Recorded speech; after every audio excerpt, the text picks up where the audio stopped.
এমনও ছিল বিরোধী দলের পরিচালক হলো মহিলা, বর্তমান ক্ষমতায় যিনি ছিল তিনিও মহিলা, এমনকি সংসদ ভবনে যিনি স্পিকার ছিল তিনিও ছিল মহিলা। কথা কোন ঠিক না বেঠিক?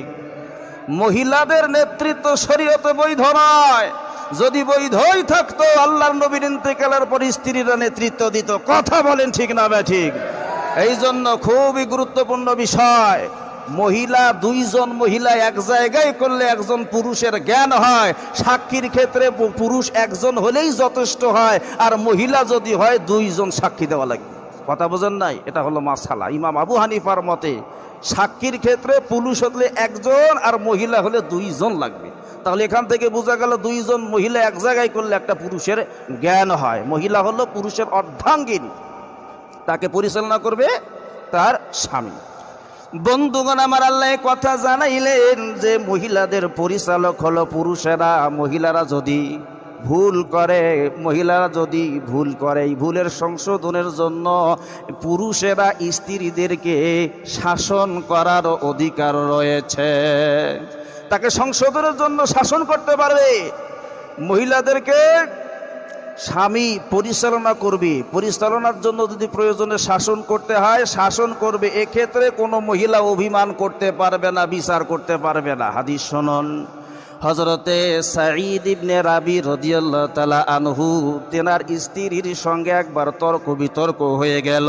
স্বামী স্ত্রীর মধ্যে একটু টুকিটাকি তর্ক বিতর্ক ঝগড়াঝাটি হয় কি হয় না? বন্ধুগণ আমার, সাঈদ ইবনে রাবি রাদিয়াল্লাহু তাআলা আনহু একজন বিশিষ্ট সাহাবা ছিলেন আল্লাহর নবী। তার স্ত্রীর নাম ছিল হযরতে খাওলা বিনতে মুহাম্মদ। তর্ক করতে করতে এক পর্যায়ে সাঈদ ইবনে রাবি রাদিয়াল্লাহু তাআলা আনহু স্ত্রীকে হালকা একটু আঘাত করলো। স্ত্রী বড় অভিমান করে বাবার বাসায় চলে গেল। বাবার বাসায় যাই আব্বাকে ডেকে বলে, বাবা,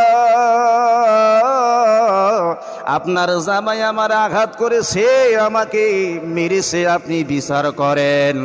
আল্লাহর নবীর কাছে খাওলার বাবা বিচার দিলেন, ইয়া রাসূলুল্লাহ, আমার জামাই আমার মেয়েকে আঘাত করেছে, আপনি বিচার করেন।